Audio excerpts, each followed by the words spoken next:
Welcome back to the Trumpet Studio. I'm Ricio. I've been gone for a little bit because my wife and I, we moved at the beginning of the quarantine, so we've finally gotten settled in our new place. And the last video I posted was right as we were moving out the door. Like, I had already started moving furniture out, and I decided to get you one more video before I left. But I'm back now, so I'll be able to pump out a few videos a week now that we're in quarantine, and we can dive into some trumpet stuff more frequently. And I'll be able to give you guys videos. Look forward to videos on Tuesday, Thursday, and Sunday. So today is Sunday, so this is the first video. Today's video is going to be another Trumpet Talks video, and today's trumpeter will be Mr. Wynton Marsalis, world-renowned trumpet player, one of the best trumpet players that ever lived. If you haven't heard about him, my God, keep watching so you'll find out more about him, and then do some of your own research to find out about him after watching this video. Quick story about my history with Mr. Marsalis. I met Wynton Marsalis in 2005 on my first time doing Essentially Ellington competition, and in 2006 my high school band, we won Essentially Ellington, and they filmed a documentary called Chops. So if you've ever seen that, I'm the trumpet player in there. I had longer locks back then, but I have them now too. Yeah, that's when I met him for the first time. He actually wasn't playing at that time. He had just had his lip surgery, but it changed my entire life being around Jazz at Lincoln Center and all of those fantastic musicians like Sean Jones, Marcus Printup, Ryan Kaiser, Wynton. It was a crazy experience. And so that's how I met Wynton. And so I'll tell a couple other stories about some of the other people he's playing with in his solo. But this particular recording is him playing a solo over at Cherokee about 15 to 20 years ago. So let's dive into Wynton Marsalis' solo over Cherokee. This was posted by somebody in 2009, but I think it was a few years before that. So let's get started. We'll check it out, and I'll pause at some important points. I want to let it play mostly during the beginning and talk to you guys more about some of the elements that happen towards the end that you'll want to dive into and check out based on what we talk about.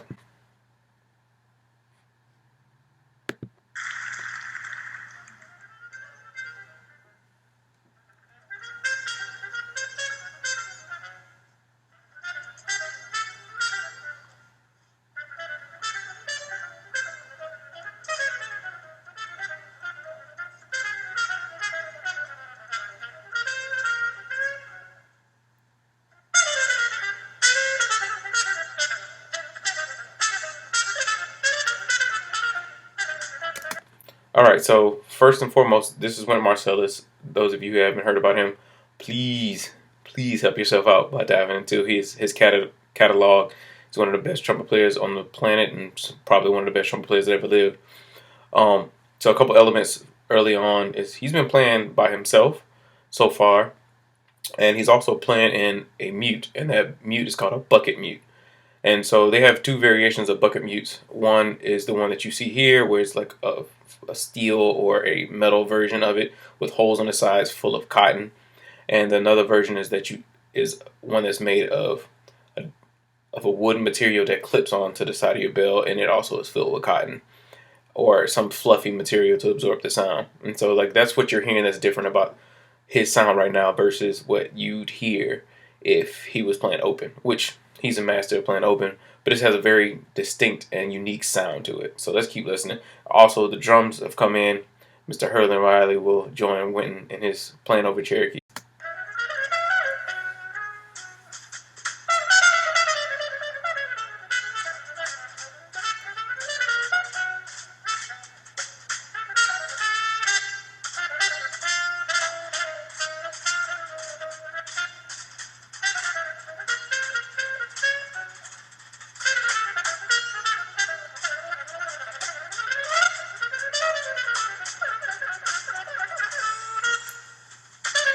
Woo! So that line right there, man, that's a killing line that he just played. And so something I want to point out about that line he just played is that he was using some of his trumpet lip slur technique to make a musical statement. And so that's something that's, if you've been shedding lip slurs and developing your ability to play all through the range of the instrument, some things that like you may not think to incorporate in your own playing, but something that you can see that he utilized here. So he's basically doing a slur from E to C, and then going chromatically down with that slur to be B flat, A, G flat, and back up. I'll try to give you an example. Alright? So he's starting on E and keep going. He goes back to the reference note of E and then goes down chromatically back up.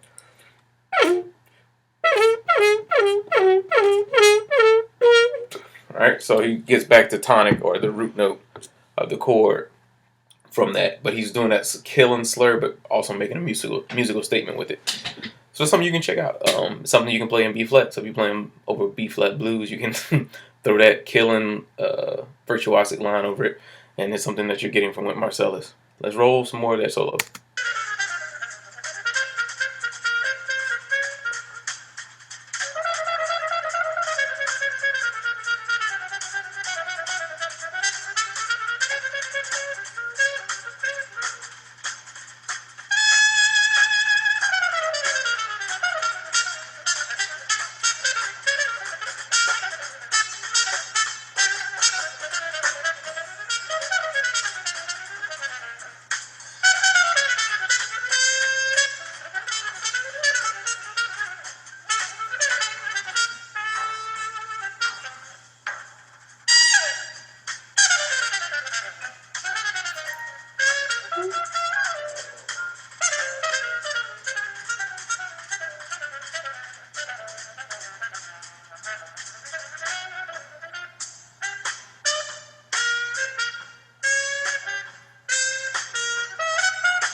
All right, so I'll stop there. I'll stop there as well.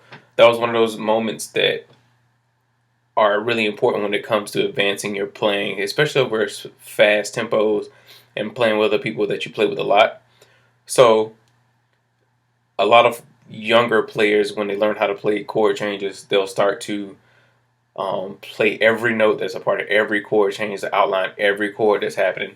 But if you listened on what he just did there, he was mostly dealing with like the diminished B flat sound while playing with Hurlin and like diving in and out of what Hurlin was doing rhythmically. And so they had basically an 8-bar, 16-bar rhythmic phrase that carried over where they were communicating via just rhythm, or mostly rhythm. It's also it's not just rhythm, mostly rhythm, telling a story and communicating back and forth together that didn't have to outline the changes. However, they both know exactly where they are in the form.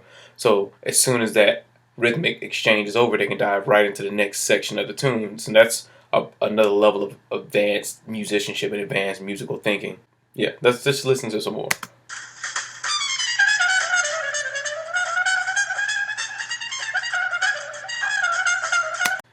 All right, so I'm going to pause it now because Wynton is about to go really off right now. He's about to take the trumpet playing and virtuosity to a whole new level, which I want to talk about specifically. But I want to sneak in a little story about Mr. Hurlin Riley, which, I live in New Orleans, and he is born and raised from New Orleans, and he lives here now.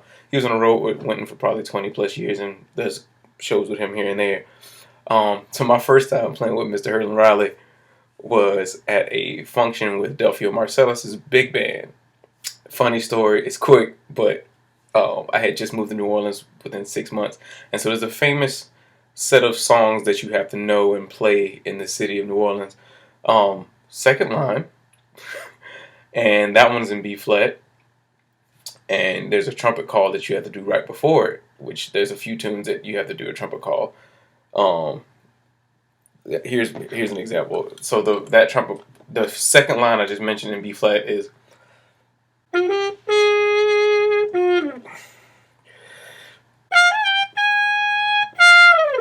so that's that call. However, and I knew that before I moved to New Orleans, but when I got here, this is prior to me knowing this information, I was on that particular performance, and they called Paul Barberin's second line, which is an F and has a different trumpet call. And I was like, oh yeah, I know it, I got it. So I walked up to the front of the stage, and they were like, yeah, go ahead and kick it off. And I was like, but the other songs roll off is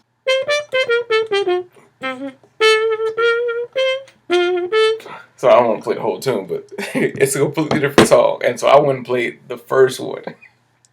Didn't have a clue the other song, how the melody went, and I'm supposed to be playing the melody. Oh man, it was a complete disaster. However, I learned a lot in that moment. So, little quick story about my first time playing with Hurl and Riley, and so I'll keep going. And I have another story about some other people who are on the bandstand. But here we go. Wynton solo. He's about to dive into some intense, intense trumpet playing, circular breathing, playing the upper register. It's amazing. So check this out.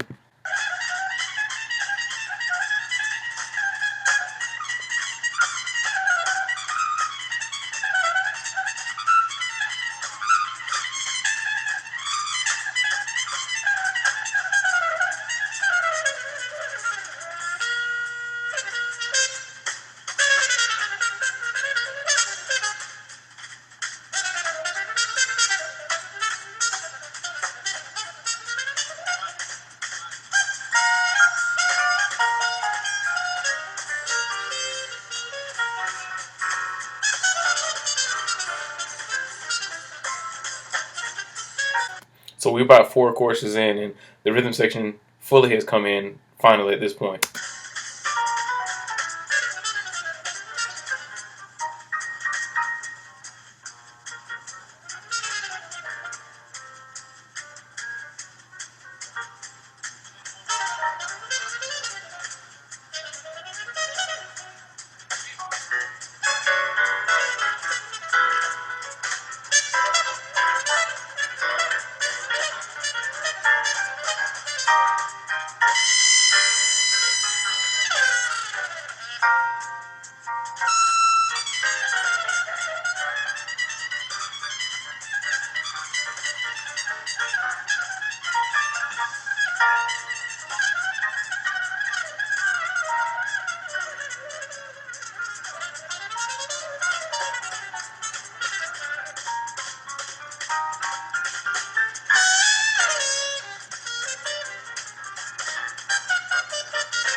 All right, so that's Rodney Whitaker.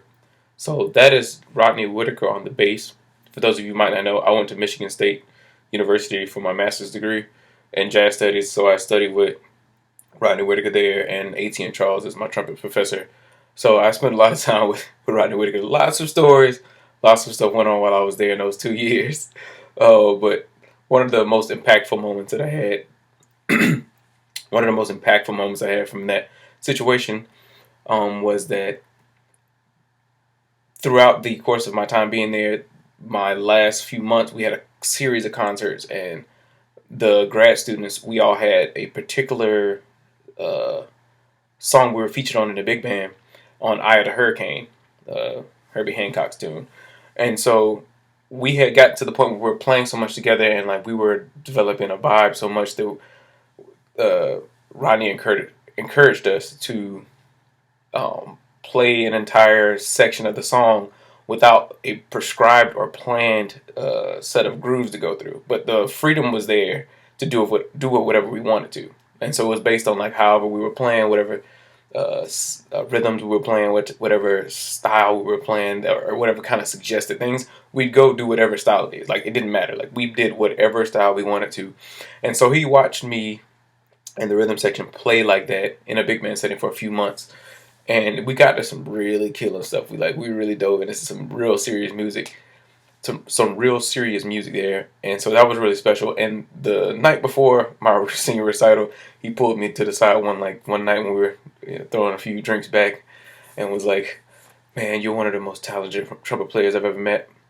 Like I see the same greatness in you that I've seen in a lot of the trumpet players I work with." And he worked with Wynton and Terrence and Terrell Stafford, so a lot of heavy hitters, and so that meant a lot for me for him to tell me that. And so that's my story about Rodney Whitaker. Let's get back to Wynton solo.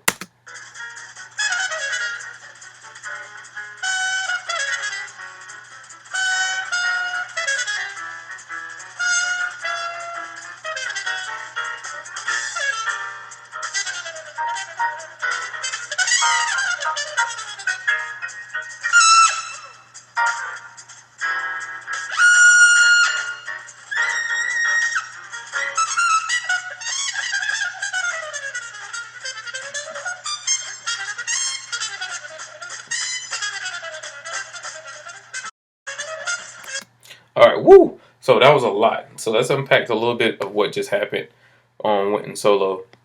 So here's one of the key points that I want to bring up throughout talking about this, where we're talking about playing over a tune that has a lot of changes that may trip a lot of people up, and a tune that's very fast tempo, and they're going in and out of having rhythm section playing, rhythm section dropping out. So one of the things I want to bring up here is that while Wynton's taking this portion of his solo, he's playing the extremities of the range of the instrument. However, I want you to imagine that what he's doing is not something that's like a an etude or a sequence of patterns that he's played. So let's imagine that when you're at this level and you've worked out all the kinks of your ability to play, your imagination and your ability to sing and conceptualize a musical moment and paint with your ability is the only thing that dictates what you do. So if you've gotten past knowing how to outline a 2/5 on the bridge, or if getting to that, the D flat minor at the first chord, when you get past that point of playing, you have to make choices that are going to make statements and paint pictures that you want to paint. And so that's one of those moments where if you were the soloist on this song, would you have thought to do some of the incredibly virtuosic things that came to him, or would you have thought it, but your technique and ability have limited you from getting to the idea of painting that big picture that you were trying to paint with the band, with the rhythm section? Let's keep listening.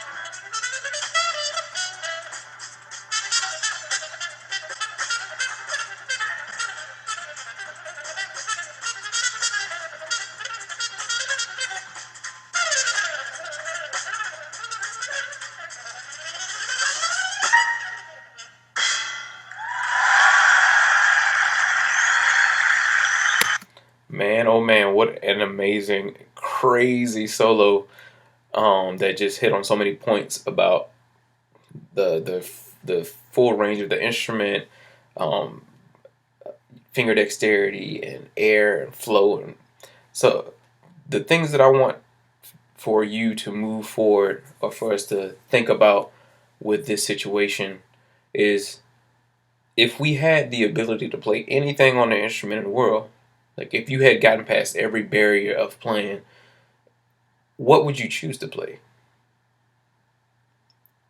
And so that's a long term goal when you're a master. So like, let's say you know everything in the world about music, you still have to choose what notes you're going to play when you're going to play them.